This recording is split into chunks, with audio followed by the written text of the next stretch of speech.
Surabaya Mengaji. Yuk, dukung dakwah Surabaya Mengaji. Salurkan harta terbaik Anda untuk operasional dakwah.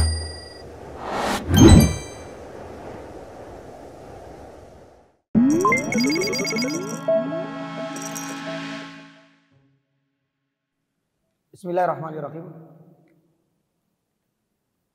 Assalamualaikum warahmatullahi wabarakatuh. Innal hamdalillah nahmaduhu wa nasta'inuhu wa nastaghfiruh wa na'udzu billahi min shururi anfusina wa sayyiati a'malina. May yahdihillahu fala mudilla lahu wa may yudlilhu fala hadiya lahu. Wa asyhadu an la ilaha illallah wahdahu la syarika lahu.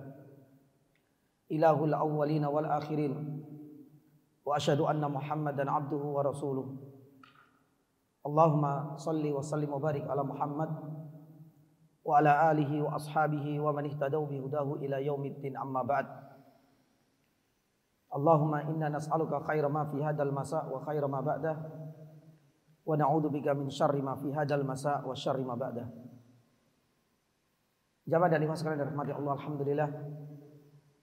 Pada siang yang cukup dan sangat cerah ini, Allah Subhanahu wa taala kembali pertemukan kita dalam daurah fikih sirah nabawiyah, mengupas tuntas perjalanan panjang Nabi kita Muhammad sallallahu alaihi wasallam, mulai dari beliau dilahirkan di atas muka bumi ini hingga kelak Nabi sallallahu alaihi wasallam dijemput ajalnya oleh Allah azza wa jalla. Buku yang kita jadikan sebagai kurikulum untuk daurah fikih sirah nabawiyah ini adalah merujuk kepada kitab yang dikarang oleh guru kami Profesor Dr. Zaid Ibn Abdul Karim Ali Zaid, dan alhamdulillah kitab yang dikarang oleh beliau ini juga sudah diterjemahkan dalam bahasa kita, di mana di dalam kitab ini ada beberapa bab-bab besar. Di antara bab yang pertama ini sudah kita tuntaskan pada bulan yang lalu. Bab pertama itu dimulai ketika Rasulullah Shallallahu Alaihi Wasallam dilahirkan hingga berakhir dengan proses renovasi Ka'bah yang dihadiri oleh Nabi Shallallahu Alaihi Wasallam sendiri. Adapun siang hari ini kita akan melanjutkan bab yang kedua dengan merujuk kitab tersebut, di mana bab yang kedua ini dimulai dengan kholwatnya Nabi Shallallahu Alaihi Wasallam, seperti apa nanti kita akan bahas, hingga hijrahnya sebagian sahabat ke negeri Habasyah. Ini adalah bab yang kedua. Adapun secara subtopiknya kita akan bagi menjadi dua sesi. Sesi yang pertama adalah tentang kholwat Nabi Shallallahu Alaihi Wasallam dan ubudiyahnya beliau.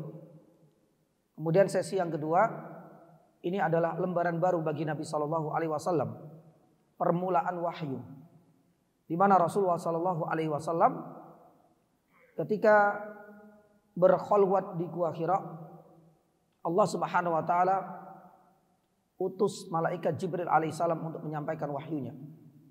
Dalam sebuah hadis yang cukup masyhur dan populer dan dicantumkan oleh Imam Bukhari rahimahullahu taala di awal babnya.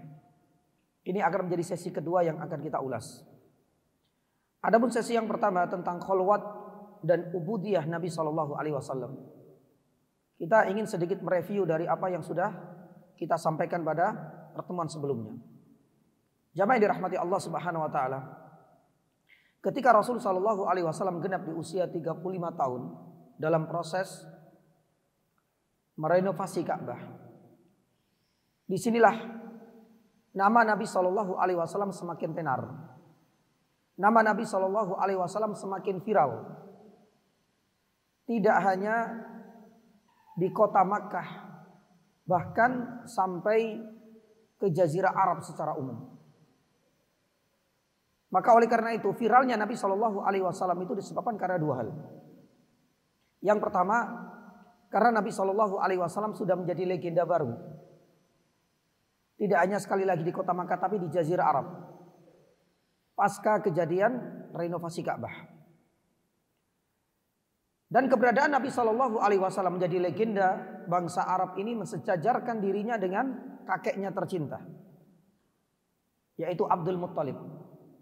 Kalau Abdul Muttalib dikenal sebagai legenda bangsa Arab dalam peristiwa apa? Pasukan bergajah, dan sudah kita bahas dahulu. Adapun untuk Nabi Shallallahu Alaihi Wasallam dikenal sebagai legenda bangsa Arab di usia 35 tahun. Usia yang masih muda banget dalam proses renovasi Ka'bah. Bagaimana tidak, Nabi Shallallahu Alaihi Wasallam begitu bijak ketika terpilih menjadi orang yang berhak untuk mengembalikan Hajar Aswad. Beliau juga benar-benar menghargai perasaan seluruh kabilah dan suku yang kala itu juga berseteru mengklaim siapa di antara mereka yang paling layak untuk mengembalikan Hajar Aswad. Tapi subhanallah, disinilah kita bisa melihat kedewasaan Rasulullah Sallallahu Alaihi Wasallam di usia 35 tahun. Kebijaksanaan Nabi Sallallahu Alaihi Wasallam, keputusan yang tepat di timing yang pas pula. Nabi Sallallahu Alaihi Wasallam mengajak setiap wakil dari kabilah untuk bersama-sama mengembalikan Hajar Aswad. Maka ini menjadi sebab pertama Rasulullah Sallallahu Alaihi Wasallam namanya semakin membumbung tinggi, semakin viral dan tenar. Bahkan hampir semua orang ketika mengingat kejadian renovasi Ka'bah pasti akan mengingat nama Nabi kita Muhammad Sallallahu Alaihi Wasallam. Ini alasan yang pertama pasca kejadian renovasi Ka'bah. Adapun sebab yang kedua, para ulama dan sejarawan sebagaimana yang diungkapkan oleh Ibnu Ishaq rahimahullahu taala, tenarnya nama Nabi Shallallahu Alaihi Wasallam ini sudah menjadi sunatullah dan selalu akan terjadi pada setiap para nabi di detik-detik terakhir sebelum mereka resmi menjadi utusan. Tidak hanya terjadi pada diri Nabi Shallallahu Alaihi Wasallam, bahkan terjadi pada nabi-nabi sebelumnya. Dan ini sudah menjadi sunatullah kata Ibnu Ishaq. Ibnu Qayyim rahimahullahu taala pun mengatakan demikian. Bahkan pemilik kitab yakni As-Sirah Nabawiyah As-Sahihah yaitu Muhammad Abu Syuhbah juga mengatakan demikian. Ini sudah menjadi sunatullah, detik-detik terakhir sebelum Nabi Shallallahu Alaihi Wasallam menerima wahyu pertama kali, maka nama calon nabi tersebut itu akan semakin tenar, akan dikenal oleh banyak masyarakat. Dan itu juga terjadi pada diri Nabi Shallallahu Alaihi Wasallam. Oleh karena itu Ibnu Ishaq rahimahullah taala dalam sirahnya mengatakan bahwasanya semenjak kejadian renovasi Ka'bah disinilah nama Nabi Shallallahu Alaihi Wasallam semakin membumbung tinggi dan sudah mulai banyak orang yang mengkaji. Seakan-akan orang itu serentak untuk mengkaji, mentelaah, menggali tanda-tanda kenabian akhir zaman. Bahkan tak terkecuali para dukun. Kalau seandainya orang Yahudi, orang Nasrani wajar. Mereka dibekali oleh Allah Subhanahu wa taala dengan kitab suci mereka. Tapi kata Ibnu Ishaq, sampai para dukun pun ikut nimbrung, ikut-ikutan untuk mencari kira-kira dengan tanda-tanda yang disebutkan oleh orang Yahudi, orang Nasrani, kira-kira mereka ini akan muncul di tempat mana, dari nasab siapa, kira-kira sifat dan karakternya juga seperti apa. Itu para dukun pun ikut mencari keberadaan dan status serta identitas Nabi akhir zaman. Dan ini kata Ibnu Ishaq rahimahullahu taala sudah menjadi sunatullah. Maka kalau bisa kita tarik, ini sudah sesuai dengan skenario sempurnanya Allah Subhanahu wa taala. Sebelum Nabi Shallallahu Alaihi Wasallam diangkat sebagai utusan, namanya itu dipopulerkan oleh Allah Subhanahu wa taala, salah satunya lewat kejadian renovasi Ka'bah. Nah, berkaitan dengan tanda-tanda kenabian, kita akan sebutkan beberapa riwayat di mana banyak orang sudah mulai membicarakan nabi akhir zaman. Yang padahal tanda-tanda ini sudah ada semenjak dahulu, terutama bagi mereka yang punya kitab suci. Tapi di 5 tahun terakhir, kan usianya Nabi SAW 35 di saat renovasi Ka'bah. Sedangkan ketika Rasul SAW menerima wahyu, ada yang mengatakan di usia 40 tahun genap di usia tersebut. Jadi rentan 5 tahun ini seakan-akan ada satu kesatuan di mana mereka sudah mulai mencari identitas Nabi akhir zaman. Nah, di sini ada 3 riwayat yang menyebutkan bagaimana serentaknya masyarakat bangsa Arab, dan ini juga sampai ke negeri Persia. Yang pertama disebutkan oleh Ibnu Ishaq.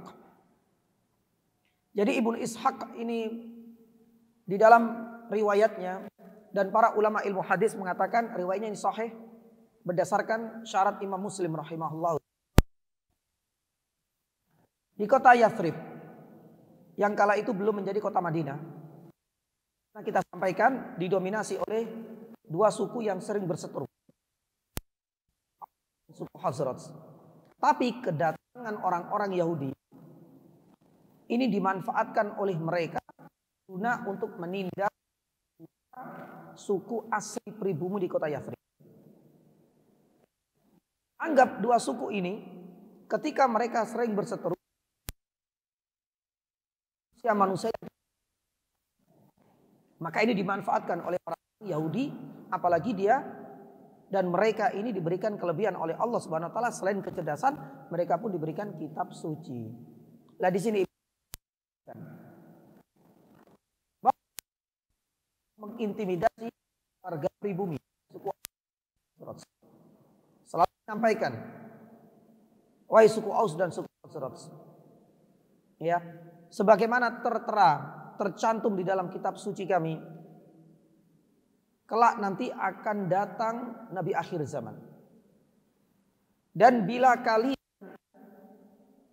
benar-benar menjumpai Nabi akhir zaman dengan karakter dan sifat yang sebagaimana tercantum di dalam kitab kami, pasti ia akan membunuhmu. Untuk masalah ancaman membunuh itu tidak ada. Itu hanyalah intimidasi dari orang-orang Yahudi. Tapi sifat, karakter itu memang benar adanya di dalam kitab Taurat, nanti kita akan sampaikan. Bahkan kemudian orang-orang Yahudi oleh Ibnu Ishaq di dalam sirahnya, ketika itu orang-orang Yahudi selalu menunjuk ke arah Makkah atau ke arah Yaman. Dan Nabi akhir zaman yang akan Allah Subhanahu wa taala utus sebagai penutup para utusan dan para nabi itu datangnya dari sana sambil menuju ke arah Yaman atau arah Makkah. Ini disebutkan dalam sirah Ibnu Hisam, dan para ulama ilmu hadis mengatakan sahih menurut persyaratan Imam Muslim rahimahullahu taala. Pun demikian, hal ini juga pernah terjadi pada seseorang yang pernah datang dari negeri Syam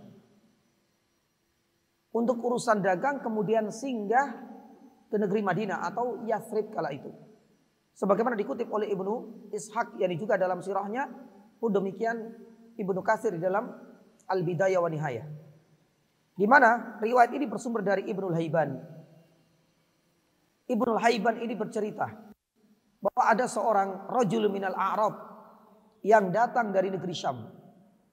Dan kita tahu negeri Syam kala itu banyak didominasi oleh orang-orang Nasrani dari kalangan kerajaan Romawi. Ketika datang dan singgah ke kota Madinah atau Yathrib kala itu, orang ini kemudian menyampaikan kepada suku Aus dan suku Khazraj. Kalau tadi kan kisahnya dari orang Yahudi, kalau ini sumbernya dari kitab suci orang-orang Nasrani melalui seorang pedagang yang datang dari kota Syam. Dia sampaikan, aku datang dari kota Syam dan aku dapatkan dari mereka, tentu dari pendeta-pendeta yang mengabarkan tentang ciri dan karakter serta sifat Nabi akhir zaman. Kata orang tersebut, ya, seandainya Nabi akhir zaman ini benar-benar diutus, maka pasti aku akan mengikutinya. Kemudian dia menyampaikan kepada suku Aus dan suku Khazraj, maka saya meminta kepada kalian semua, bila Nabi itu kalian. Ini dicantumkan dalam sirah Ibnu Ishaq, pun demikian di dalam kitab Al-Bidayah wa Nihayah karya Ibnu Katsir rahimahullahu taala. Bahkan tidak hanya orang Yahudi yang tinggal di Madinah, tidak hanya informasi yang didapatkan dari negeri Syam yang didominasi oleh orang-orang Nasrani, berarti sumbernya dari kitab Injil.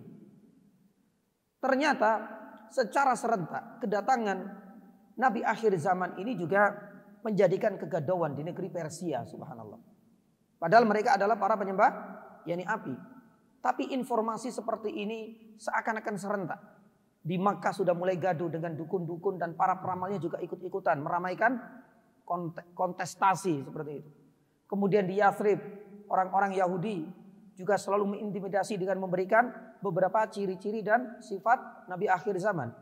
Di negeri Syam itu juga sudah mulai ramai dan ini dibuktikan dengan saksi seorang pendatang yang datang ke sana. Bahkan itu sampai ke negeri Persia.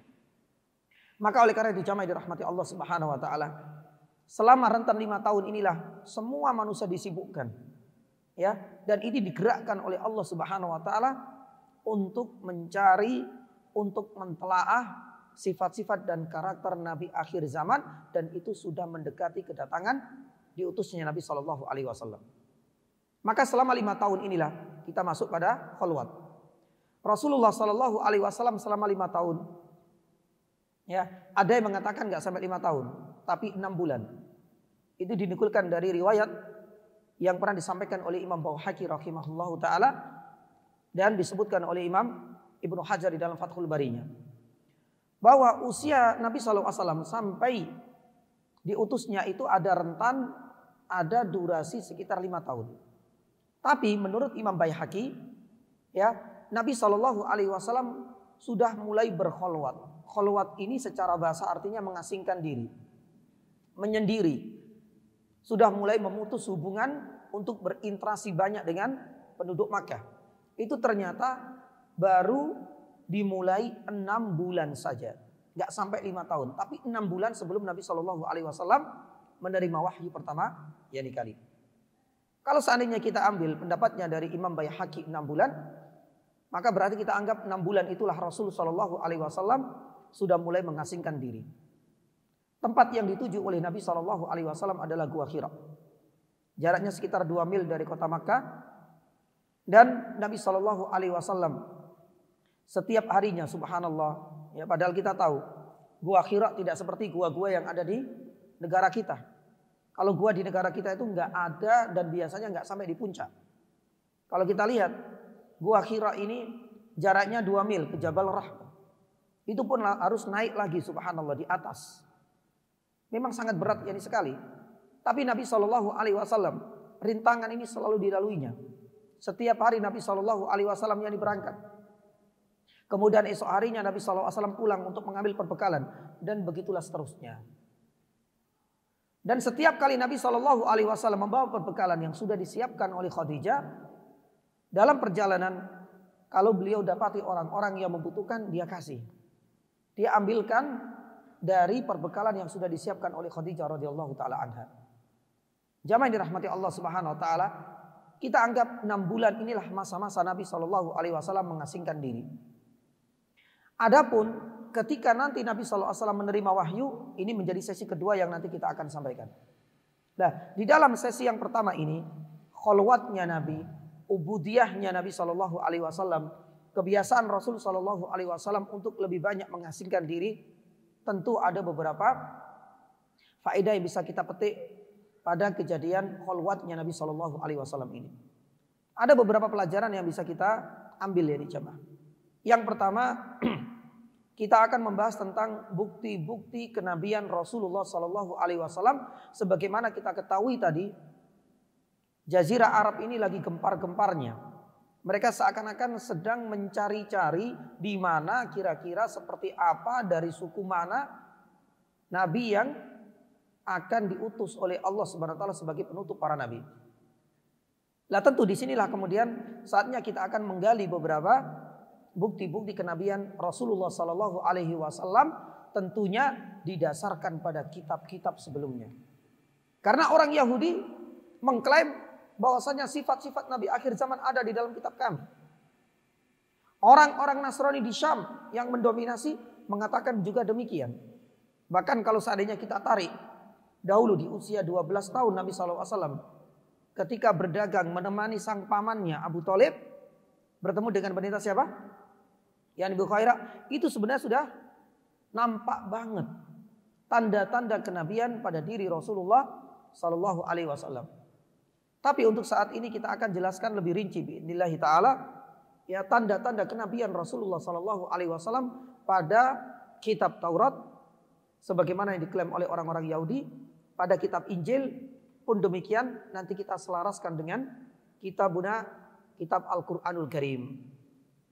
Jamaah yang dirahmati Allah Subhanahu wa taala, berkaitan dengan bukti kenabian Rasulullah sallallahu alaihi wasallam ini kita bagi menjadi dua literatur. Literatur yang pertama, bukti-bukti yang pertama itu adalah dari orang-orang non-muslim.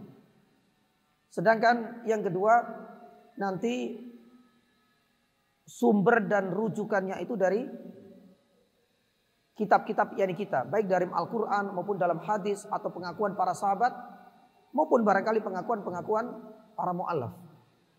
Untuk yang pertama, jamaah yang dirahmati Allah Subhanahu wa taala.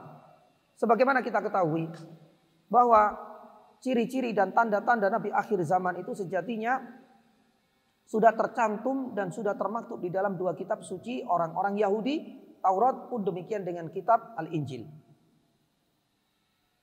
Untuk yang pertama kitab Taurat. Apakah memang tanda-tanda kenabian Rasulullah SAW ada di dalam kitab Taurat? Sebenarnya sudah banyak yang mengulas mengenai hal ini. Saudara-saudara kita yang konsen dalam ilmu kristologi sudah banyak mengungkapkan akan hal ini. Dan itu terkuat. Memang banyak sekali tanda-tanda kenabian Rasulullah SAW. Di dalam kitab Taurat yang kita kenal dengan Perjanjian Lama, itu ada beberapa surat yang mengutip tentang tanda-tanda kenabian Rasulullah SAW. Salah satunya di dalam Safar At-Tasniyah. Itu dalam bahasa Arab ya. Kalau kita terjemahkan itu ya Injil apa? Kejadian. Maaf, bukan kejadian, takwin. Tapi Tasniyah itu adalah kitab ulangan. Di dalam kitab ulangan ya, itu disebutkan bahwa Rasulullah sallallahu alaihi wasallam itu akan diutus dengan ciri berasal dari min ikhwanihim. Min ikhwanihim artinya dari saudara Bani Israel. Artinya Nabi akhir zaman ini memang benar-benar sudah keluar dari jalur pakemnya. Kalau yang sebelumnya itu dari jalur Ishak alaihissalam, nanti ini dari saudaranya Ishak. Berarti dari jalurnya siapa? Nabi Ismail alaihissalam. Dan itu sudah termaktub di dalam Perjanjian Lama. Salah satunya ya itu ada di dalam kitab At-Tasniyah atau yang kita kenal dengan kitab ulangan Perjanjian Lama. Yang kedua, di dalam Perjanjian Lama juga disebutkan ya di dalam ya Injil King of Solomon atau yang kita kenal dengan Kidung Agung. Di mana di situ disebutkan salah satu sifat Nabi akhir zaman itu adalah ummi. Nah ini nanti kita akan ulas insyaallah taala pada sesi yang kedua kalau memungkinkan dan cukup waktunya. Karena Nabi sallallahu alaihi wasallam ketika dipeluk oleh malaikat Jibril dipaksa untuk membaca, Nabi sallallahu alaihi wasallam mengakui ma'ana biqari'in, saya enggak bisa baca. Nah, tentang keummian Rasul sallallahu alaihi wasallam inilah yang itu termaktub dalam Kidung Agung atau King of Solomon. Itu juga sudah yakni ada. Pun demikian, jamaah dirahmati Allah Subhanahu wa taala dalam Perjanjian Lama misalnya di dalam yakni kitab Yesaya ayat 12 itu juga disebutkan beberapa tanda-tanda dan ciri-ciri Nabi akhir zaman. Dan cukup banyak. Salah satunya bahwasanya Nabi akhir zaman itu akan diutus ya selain ummi tadi, kemudian selain apa tadi? Ya, selain di yang pertama tadi apa? Hah? Taib. Jamaah yang dirahmati Allah Subhanahu wa taala. Di yang terakhir Yesaya ayat 12 ini banyak sekali. Nabi sallallahu alaihi wasallam salah satu ciri yang disebutkan di dalam Perjanjian Lama kitab Taurat itu akan diutus untuk ya menguasai beberapa negeri.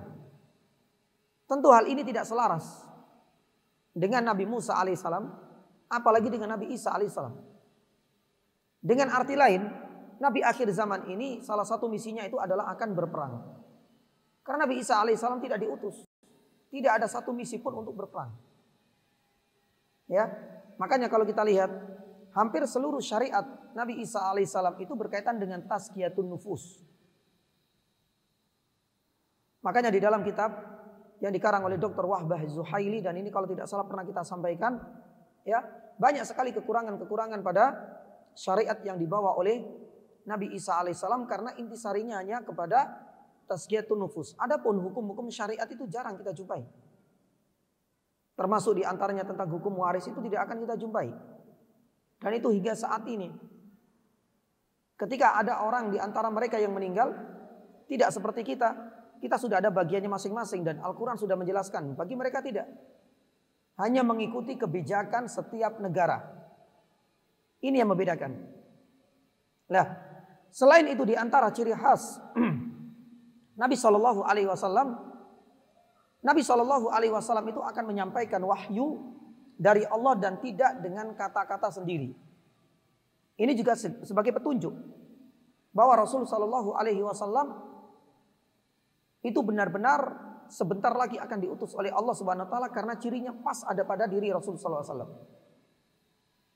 Kenapa demikian? Karena kenyataannya kitab Taurat dan kitab Injil, apalagi kitab Injil dan ini sudah dibahas oleh para kristolog, ya. Itu kan ada rentan waktu yang cukup lama baru kemudian dibukukan. Itu pun ditulis pertama kali dengan bahasa apa? Bahasa Yunani. Nanti kita akan bahas berkaitan dengan tanda kenabian Rasul Shallallahu Alaihi Wasallam dalam kitab Perjanjian Baru. Ya, lah ini semua bertentangan dengan kondisi Al-Quranul Karim. Karena Nabi Shallallahu Alaihi Wasallam mendapatkan wahyu dalam wujud ayat-ayat Al-Quranul Karim. Nabi posisinya, statusnya sebagai perantara yang saja, sebagai penyampai wahyu, tidak dengan kata-kata sendiri. Makanya kalau nanti kita akan bahas apa sih definisi dari Al-Quranul Karim, itu adalah kalamullah al-munazzal ala nabiyyin Muhammadin biwasitati siapa? Dengan perantara malaikat Jibril. Jadi Nabi SAW untuk Al-Quran itu tidak punya hak kecuali hanya menyampaikan. Karena lafadznya, maknanya dari Allah Subhanahu Wa Taala. Dan ini memang sejalan dengan firman Allah Subhanahu Wa Taala di dalam surat An-Najm ayat yang ketiga dan ayat yang keempat. Wa ma yantiqu anil hawa in huwa illa wahyu yuha. Maka inilah bukti yang menunjukkan bahwasanya ciri-ciri Nabi akhir zaman benar-benar ada di dalam kitab Taurat. Di dalam Safar atau kitab yakni Ulangan, di dalam King of Solomon atau Kidung Agung, pun demikian di dalam yakni kitab ya Injil Perjanjian Lama Yesaya, itu disebutkan ciri-ciri hal ini secara yakni lengkap. Adapun literatur yang kedua itu dari Perjanjian Baru. Kalau Perjanjian Baru ini, kalau kita merujuk kepada manuskrip, kenapa kita harus merujuk kepada manuskrip? Ya, karena edisi-edisi terbaru ini sudah mulai banyak perubahan, sudah mulai banyak revisi, maka tidak bisa kita jadikan sebagai acuan. Maka para ulama, terutama orang yang konsen dalam dunia kristologi, itu biasanya merujuk kepada manuskrip awal ketika pertama kali Injil itu ditulis dengan bahasa Yunani. Lah disinilah di dalam Injil Yohanes ada yang mengatakan di ayat yang ke-14 dan ayat yang ke-15 dalam bahasa Yunani manuskrip pertama ditulis. Di situ salah satu di antara tanda atau ciri Nabi akhir zaman itu bernama Muhammad. Hanya saja dalam bahasa Yunani itu disebut apa? Parakletos. Ada yang mengatakan yang demikian. Padahal kalau seandainya diterjemahkan itu adalah Muhammad. Tapi entah karena apa, wallahu taala alam bisawab, dan kita sudah tahu ya, yang akhirnya nama Muhammad itu tidak akan muncul. Padahal nanti kita akan selaraskan dengan Al-Qur'an. Nabi Isa alaihissalam saja sudah menyatakan wa mubasysyiram bi rasuli ya'ti min ba'dismuhu yani Ahmad. Ya. Intisarinya jamaah yang dirahmati Allah Subhanahu wa taala, dalam literatur non muslim, baik itu dalam Perjanjian Lama kitab Taurat, Perjanjian Baru, itu sebenarnya sudah terkuak banyak. Tercantum beberapa tanda-tanda yang ada pada diri Nabi Shallallahu Alaihi Wasallam. Baik, ini yang pertama. Kemudian yang kedua, kita akan kaitkan dengan literatur dari agama kita, baik itu di dalam Al-Quran maupun di dalam hadis, maupun pengakuan dari asar para sahabat, maupun nanti kita akan lihat pengakuan dari orang-orang yang dianggap suci pada zamannya dan akhirnya Allah Subhanahu wa taala berikan kesempatan untuk bisa menerima Islam. Yang pertama di dalam surat As-Saff ayat yang ke-6. Ya, ini adalah dalil kita di dalam Al-Qur'an. Surat As-Saff ayat yang ke-6 ini jelas banget bahwa Nabi Isa alaihissalam sudah berpesan. Salah satu di antara pesan Nabi Isa alaihissalam dan sebagai penegas bahwasannya Nabi Isa itu bukan nabi akhir zaman, wa mubasysyiram bi rasuli ya'ti mim ba'dismuhu Ahmad. Ya, aku memberikan kabar gembira kepada kalian, sebenarnya ditujukan kepada orang-orang Bani Israel bahwa kelak akan datang nabi akhir zaman, menjadi penegas bahwasanya beliau bukan nabi akhir zaman. Ya, dan salah satu ciri yang disebutkan oleh Nabi Isa alaihissalam namanya siapa? yakni Ahmad. Dan ini sama dengan perjanjian baru dalam surat Yesaya. Tapi kalau merujuk kepada ya manuskrip yang awal. Baik. Lah disinilah para ulama mengatakan bahwasanya ada yang meragukan kenapa namanya Ahmad. Padahal yang kita kenal nama Nabi SAW adalah Muhammad. Kita bisa menjawab ya nih jamaah bahwa di antara keistimewaan Nabi SAW dulu ya. Kalau tidak salah ini menjadi pertemuan kedua kalau nggak salah. Ketika membahas tentang keistimewaan Nabi Shallallahu Alaihi Wasallam. Di antara keistimewaan Nabi Shallallahu Alaihi Wasallam itu adalah banyaknya nama yang dimiliki oleh Nabi Shallallahu Alaihi Wasallam. Maka di dalam Sahih Muslim disebutkan, di mana Rasul Shallallahu Alaihi Wasallam pernah bersabda, Innali khamsata asma. Saya ini memiliki berapa? 5 nama. Ada Muhammad, ada Ahmad, ada Al-Mahi, ada Al-Aqib, dan ada Al-Hashir. Kalau kita kaitkan dengan riwayat yang lain, ada Al-Mutawakkil, ada Nabiur Rahmah, dan lain sebagainya, dan sudah kita bahas yang dahulu. Lah, jamaah dirahmati Allah Subhanahu wa taala, banyaknya nama yang dimiliki oleh Nabi kita Muhammad sallallahu alaihi wasallam ini ternyata menjadi satu keistimewaan. Kalau kita kaitkan dengan ucapan Imam Nawawi rahimahullah taala, kasratul asma tadullu ala syarafil musamma. Banyaknya nama dan istilah dalam syariat kita itu seringkali menunjukkan apa? Kemuliaan orang yang punya nama tersebut.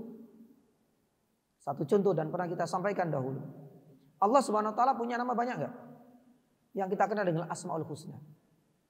Jadi banyaknya nama yang dimiliki oleh Allah Subhanahu wa taala dengan rincian masing-masing. Al-Ghafur, As-Sami, yani Al-Basir dan lain sebagainya. Ini menunjukkan syarafil musamma, kemuliaan, keagungan zat yang memiliki nama yang banyak tersebut. Sama juga dengan Al-Qur'anul Karim. Al-Qur'an juga punya banyak nama. Dzalikal kitab. Inna nahnu nazzalna dzikr, adz-dzikr. Hamim tanzil, at-tanzil. Al-Furqan di ayat yang pertama surat Al-Furqan. Pun demikian Al-Quran yakni sendiri. Dengan banyaknya nama Al-Quran. Dan itu tidak dimiliki oleh kitab-kitab sebelumnya. Menunjukkan Al-Quran memiliki apa? Keistimewaan, keagungan dan kemuliaan. Pun demikian dengan Nabi kita Muhammad SAW. Ini yang membedakan dengan para Nabi sebelumnya. Kita mengenal Adam, Adam. Nuh, Nuh. Musa, ya Musa. Tapi Nabi SAW diberikan keistimewaan berlebih oleh Allah. Dengan banyaknya nama dan tentunya ini adalah karunia dan anugerah dari Allah Azza wa Jalla. Baik, kita kembali lagi. Maka di sini kita harus melihat lebih jeli. Ketika Rasul SAW punya banyak nama, ini tidak menunjukkan banyaknya hakikat. Karena hakikat wujudnya satu ya Nabi SAW. Cuma namanya banyak.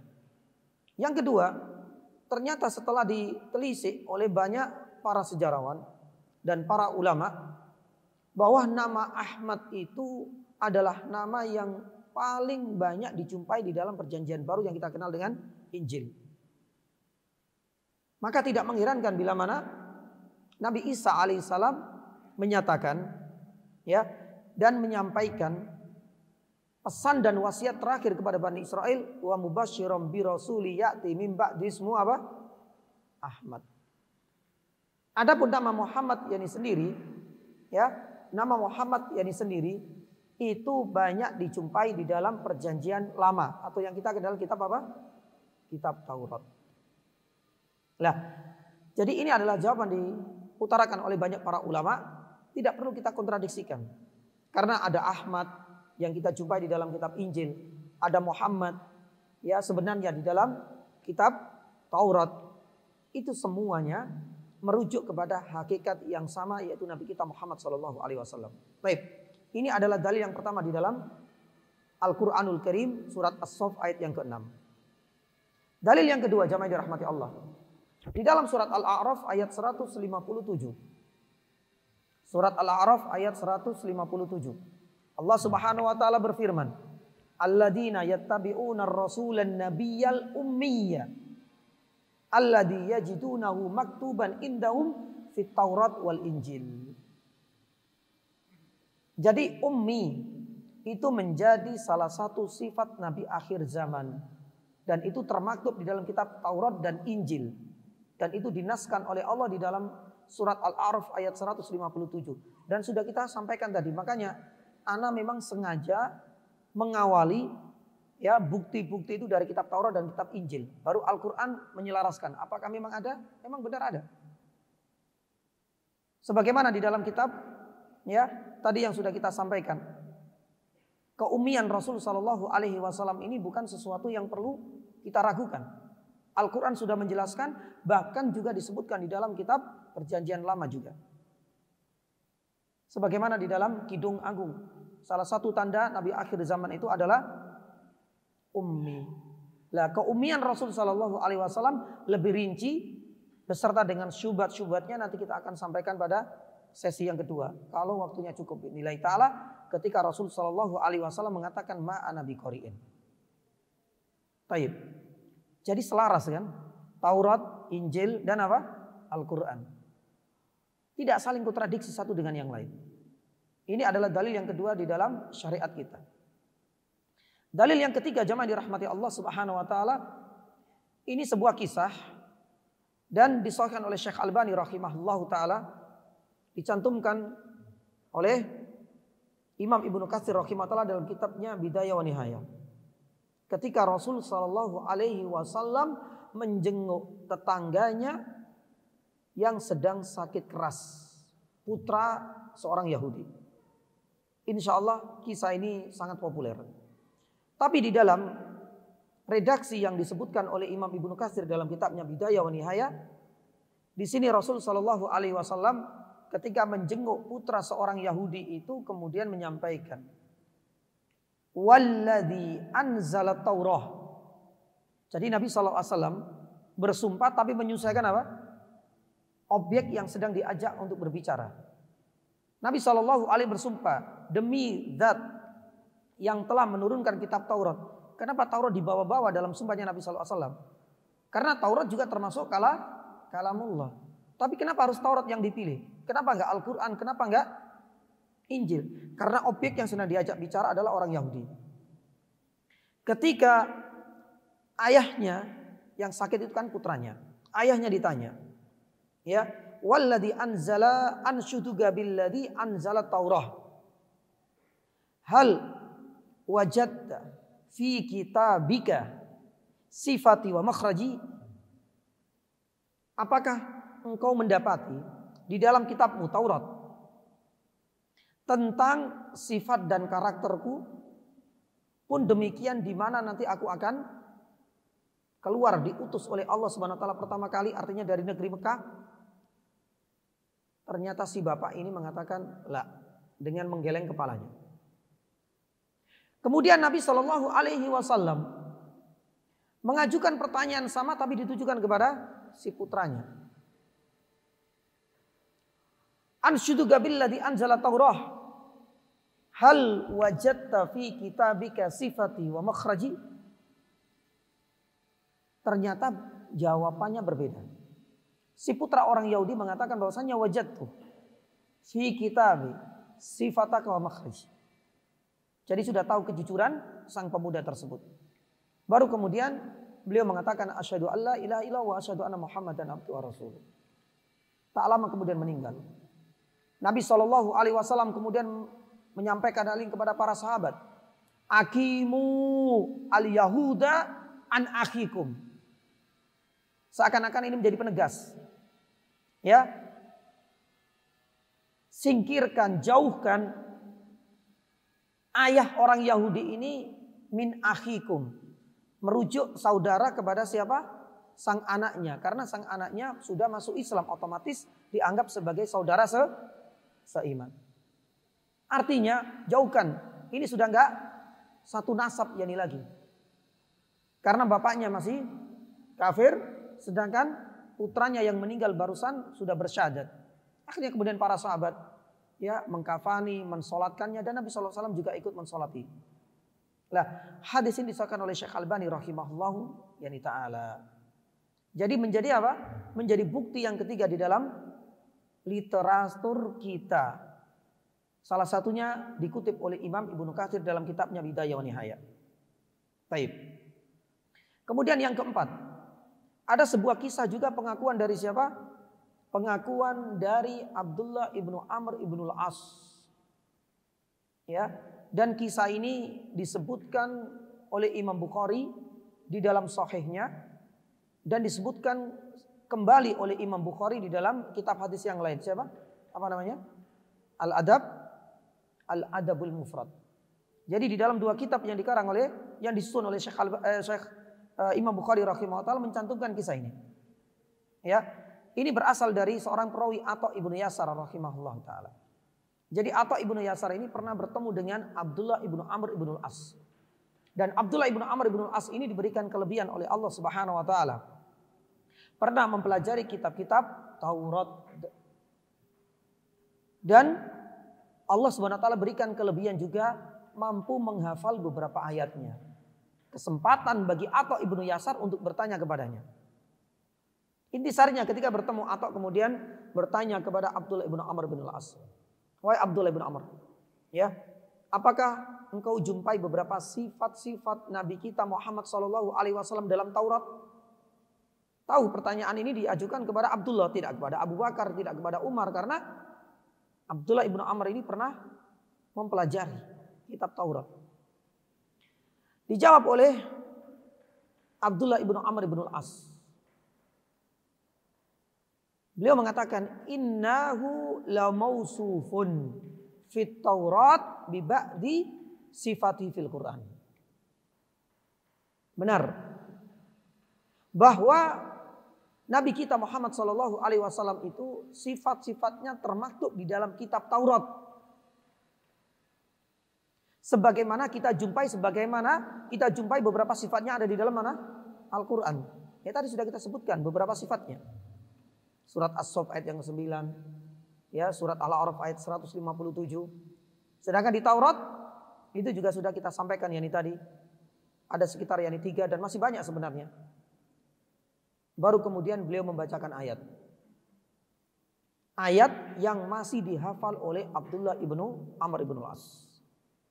Ya ayyuhan nabiyyu inna arsalnaka syahidau wa mubasyirau. Ini dalam Taurat loh. Ya, haram hukumnya dibaca dalam sholat. Batallah di sholatnya. Ya ayyuhan nabiyyu inna arsalnaka syahidau wa mubasyirau wa nadhirau wa khirzan lil ummiyin. Ya, wa khirzan fil ummiyin. Anta abdi wa rasuli sammaituka al mutawakkil. Laisa bifaddin wala ghalidin. Disebutkan di situ. Wala yadfa'u sayyi'ata bis-sayyi'ati hatta, sampai di akhir ini ayat, satu ayat yang begitu panjang, dan itu masih dihafalkan oleh Abdullah ibnu Amr ibnu al-As. Ya, wa quluban yani mughlaqa atau saya juga lupa. Ini ayatnya panjang. Nanti bisa merujuk kepada Sahih Bukhari pun demikian dengan Al-Adabu Al-Mufrad. Lah, jamaah yang dirahmati Allah Subhanahu wa taala, apa yang bisa kita petik dari sini? Di dalam kitab Taurat yang sendiri disebutkan sifat-sifat yang melekat pada diri Nabi sallallahu alaihi wasallam. Ya ayyuhan nabiyyu inna arsalaka syahidan wa mubasysyiran wa nadhira. Persis dengan yang kita jumpai di dalam surat Al-Ahzab. Tapi yang menjadi pembeda di sini hirzan lil ummiyin. Jadi Nabi sallallahu alaihi wasallam seorang ummi yang akan diutus kepada bangsanya yang kebanyakan apa? Ummi juga. Ya. Disebutkan ini juga samaituka al-mutawakkil.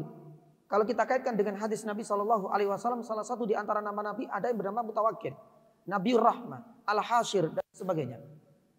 Laisa bi faddin wala ghalidin wala yadfa'u sayyi'ata bis sayyi'ati. Disebutkan ini pula ya di dalam Al-Qur'anul Karim. Bagaimana Nabi SAW diingatkan walaupun tafaddan ghalidal qalbi lan faddu min qaulik.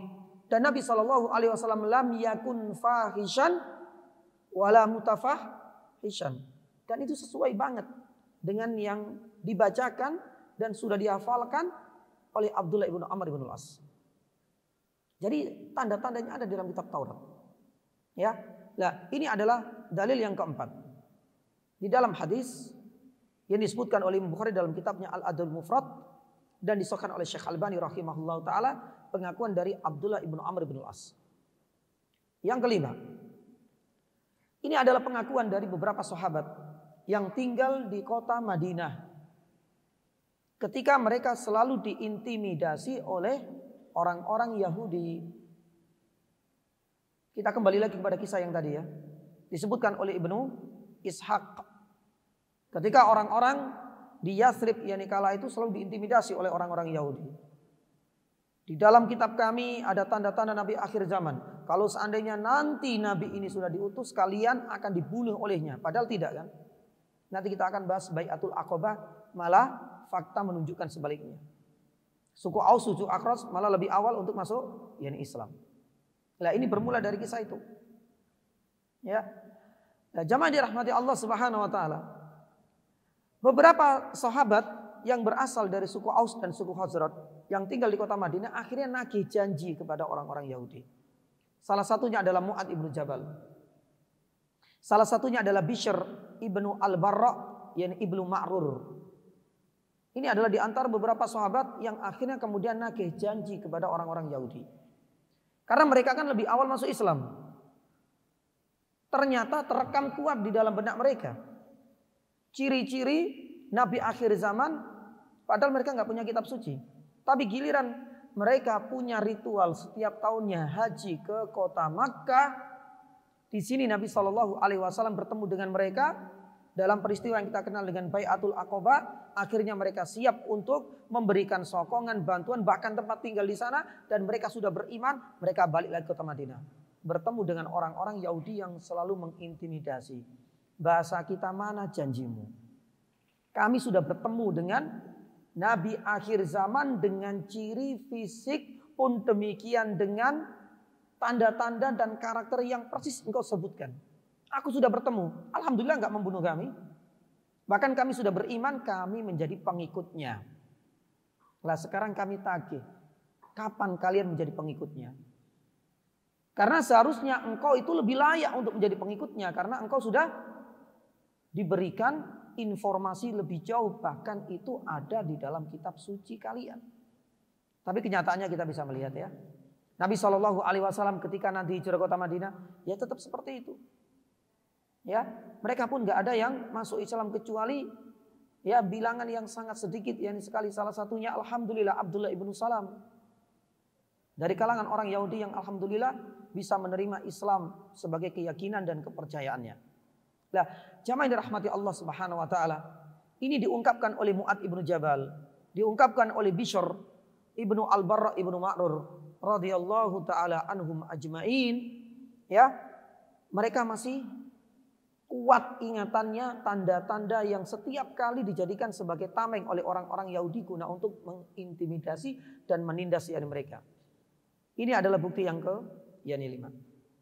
Adapun di antara bukti yang berikutnya jamaah yang dirahmati Allah Subhanahu wa taala itu dalam bentuk kitab-kitab yang dikarang oleh ulama-ulama kita. Ya.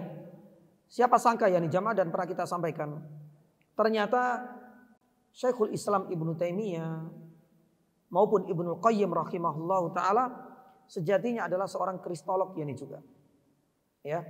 Makanya di dalam kitab yang dikarang oleh beliau salah satunya Al-Jawabus Shahih liman baddala dinal masih yang dikarang oleh Syekhul Islam Ibnu Taimiyah, bahkan Ibnu Taimiyah mengatakan apa? Ini lebih ajib. Beliau mengatakan, aku mendapati sifat-sifat Nabi SAW di dalam kitab Zabur. Padahal kitab Zabur ini sudah tidak diketahui rimbanya, kemana jejaknya saat ini sudah hilang. Tapi Ibnu Taimiyah mengatakan, aku mendapati sifat-sifat yang termasuk dalam kitab Zabur sama dengan yang aku jumpai pada kitab Taurat dan kitab Injil. Dan itu diungkapkan oleh Imam Ibnu Taimiyah dalam kitabnya Al-Jawabus Shahih Liman Baddala Dinal Masih. Subhanallah, ini kemudian terwariskan kepada muridnya. Siapa? Ibnul Qayyim rahimahullahu taala. Ibnul Qayyim ini juga sama. Subhanallah, pelak, ya. Ibnul Qayyim ini juga memiliki kitab kristologi juga. Kalau kitab Al-Jawabus Shahih Liman Baddala Dinal Masih, ini karangan syekhnya, gurundanya tercinta, kitab kristologi ini sebenarnya.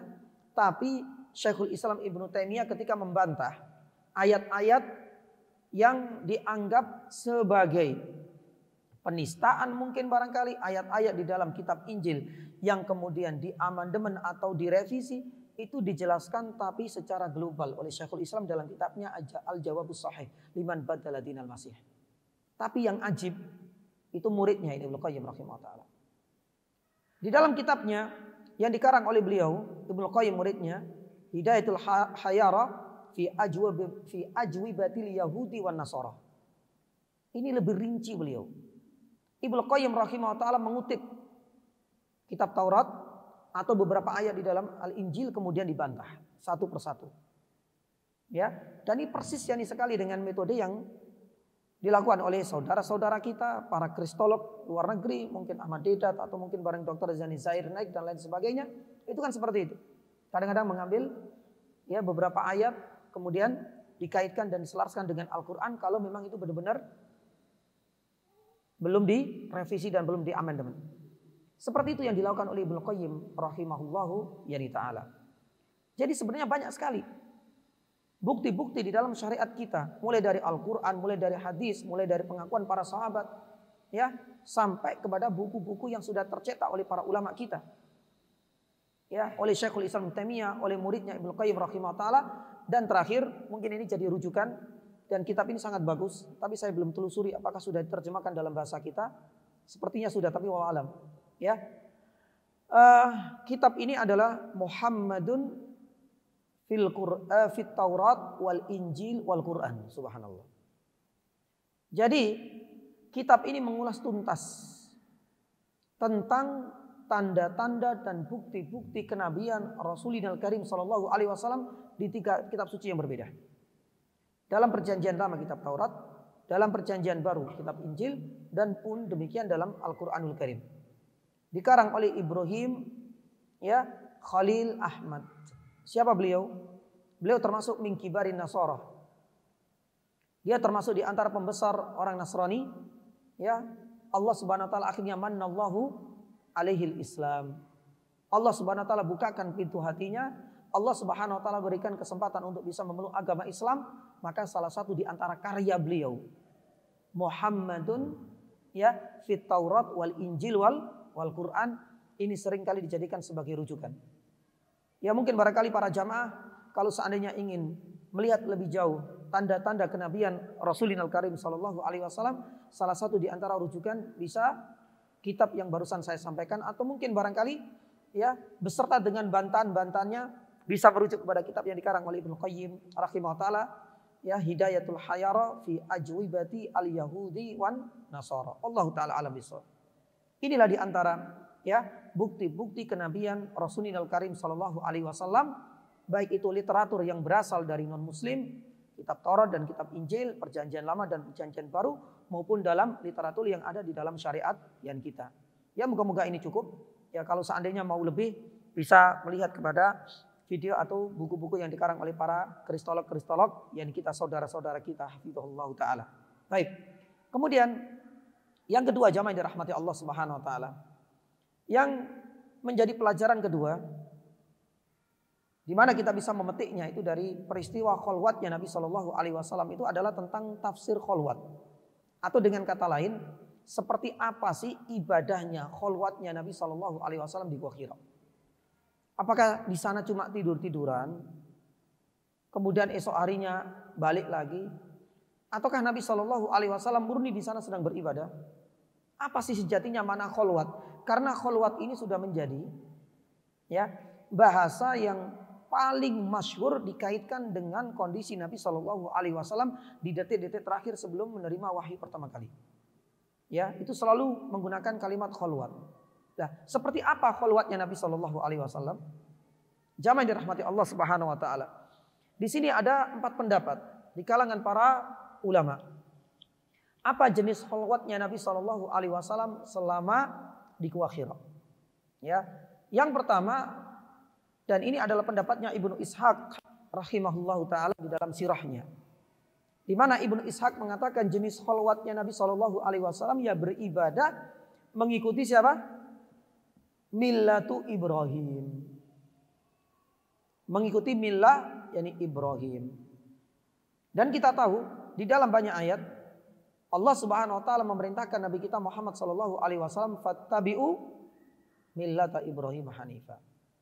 Dan kita tahu di kota Makkah inilah pondasi dasar diletakkan ya millah Ibrahim. Dan ini ada pembahasan khusus oleh Ibnu Hajar Al-Asqalani dalam Fathul Bari, siapa di antara orang-orang bangsa Arab ketika Nabi Shallallahu Alaihi Wasallam diutus masih mengikuti millah Ibrahim, itu masih ada. Ya, jamaah yang dirahmati Allah Subhanahu Wa Taala, ini adalah pendapat yang pertama. Maaf, bukan Ibnu Ishaq. Ya, pendapat ini adalah pendapat seorang ahli tafsir, yaitu Imam Al-Alusi. Maaf, di dalam tafsirnya Ruhul Ma'ani beliau mengatakan demikian.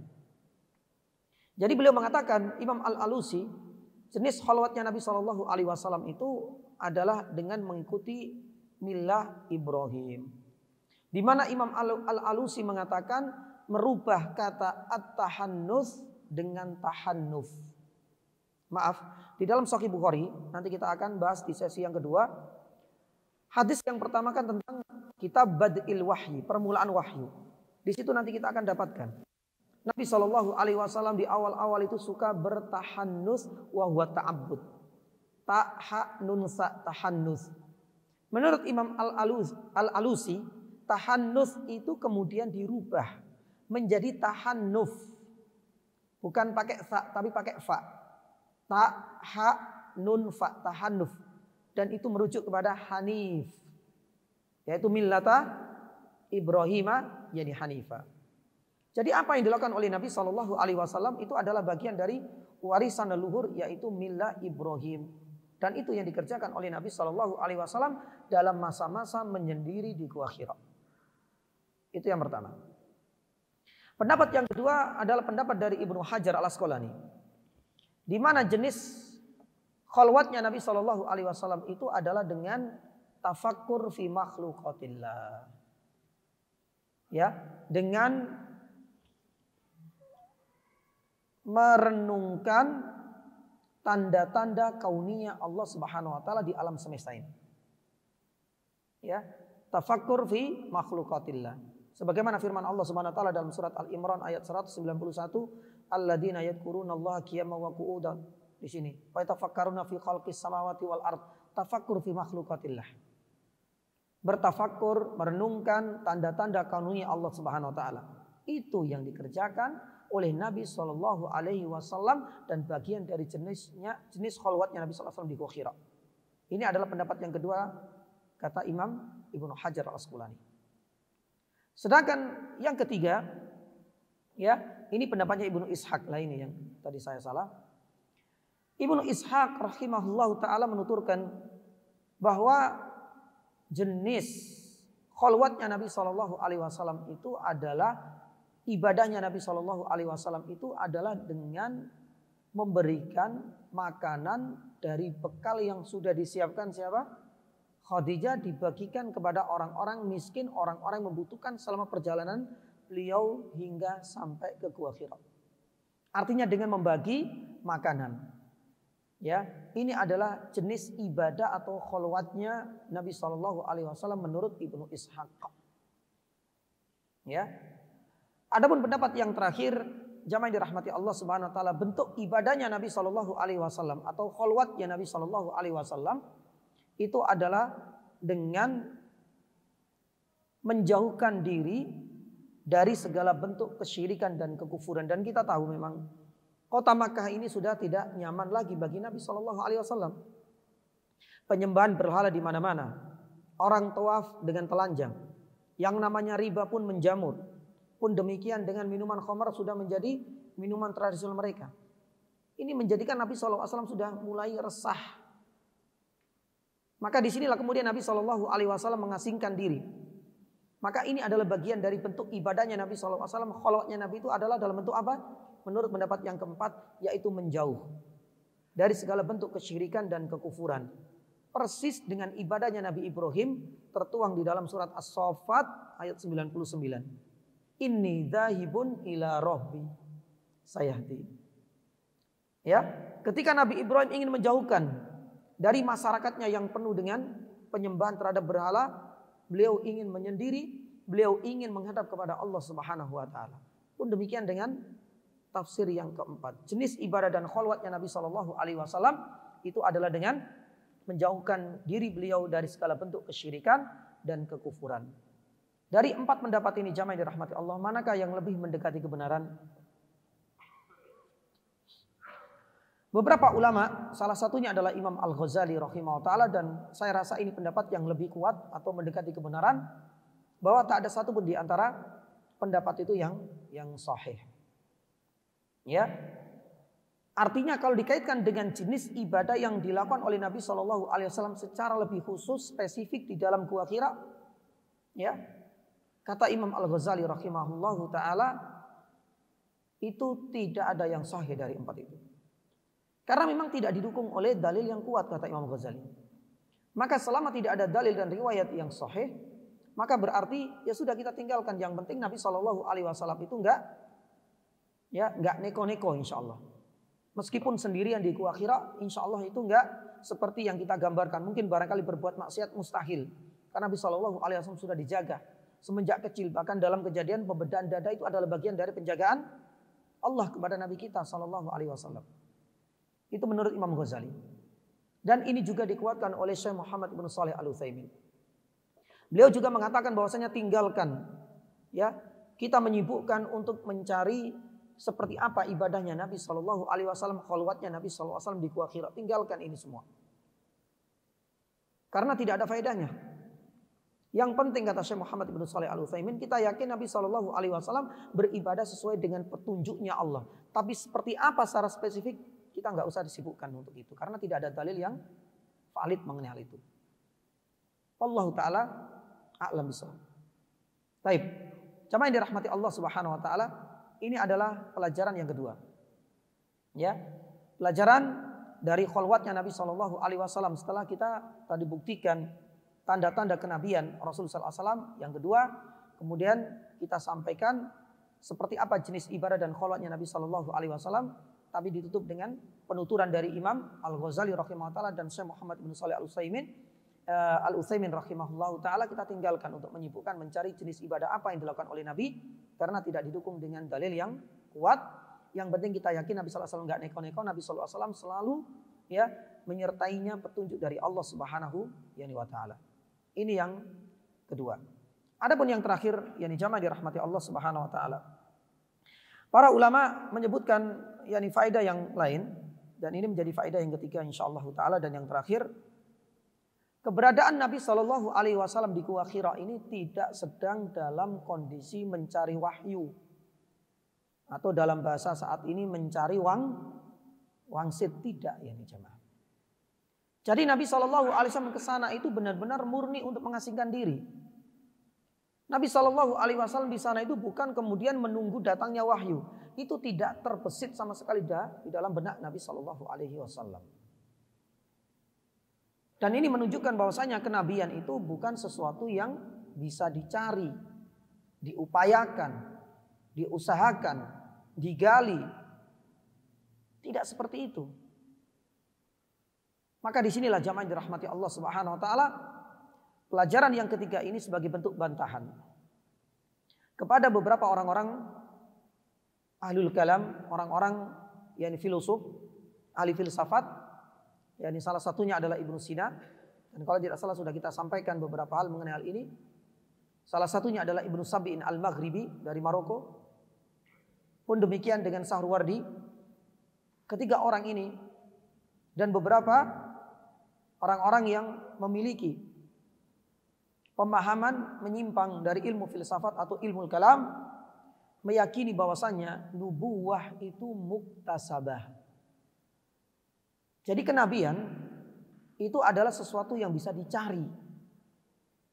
Padahal kita sudah sampaikan tadi, pelajaran yang ketiga, Nabi SAW tidak sedang menunggu atau mencari wahyu, tidak sama sekali. Tapi sebaliknya orang-orang ini itu malah menyatakan sebaliknya. Bahkan yang paling parah, maaf, itu apa yang diucapkan oleh Ibnu Sina di dalam kitabnya karangan beliau Ar-Risalah Arsyiyah, itu parah, penuh dengan kata-kata kekufuran. Maaf ya, jamaah dirahmati Allah Subhanahu wa taala, mungkin di antara kita banyak yang kemudian mengkultuskan atau paling tidaklah memuja dan memuji yakni Ibnu Sina. Karena salah satu di antara jasa besar sebagaimana yang kita ketahui bersama, Qanunut Tibb, yakni undang-undang apa itu? Undang-undang dalam dunia medis atau kedokteran ini kan sebenarnya menjadi prototipe, ya, rancangan awal undang-undang dalam dunia medis yang saat ini sudah mulai dikembangkan oleh para dokter di seluruh dunia. Ini yang kemudian dijadikan sebagai rujukan, sebagai jasa besar Ibnu Sina. Tapi tentu kita ingin menjelaskan, jamaah dirahmati Allah Subhanahu wa taala, secara proporsional. Kalau memang itu jasanya, kita harus tahu juga bagaimana manhajnya, pemahamannya, pemikirannya terhadap syariat Islam, karena dia ngaku sebagai seorang muslim. Ini juga penting. Ini adalah bagian dari kita itu objektif, kita itu benar-benar proporsional dalam menampilkan beberapa fakta tentang identitas seseorang. Sudah ada nih. Baik. Berarti nanti kita akan lanjutkan insyaallah mengenai hal ini, termasuk yang dibantahannya. Karena Ibnu Sina ini dibantah oleh beberapa yang para ulama tenar, ya, mulai dari Imam Az-Zahabi, Ibnu Qayyim, Imam Al-Ghazali, malah pun demikian dengan Ibnu Jauzi dalam Talbis Iblisnya. Dan seperti apa pemahaman nyeleneh dan penyimpangan dalam pemikiran, ya, karena tidak hanya menganggap kenabian itu bisa dicari, tapi ada beberapa penyimpangan-penyimpangan dari Ibnu Sina yang nanti kita akan sampaikan di sesi yang kedua, baru kita akan masuk pada bab permulaan wahyu bi'nillahi ta'ala. Demikian, semoga ada faedah. Subhanaka asyhadu an la ilaha illa anta astaghfiruka wa atubu ilaik.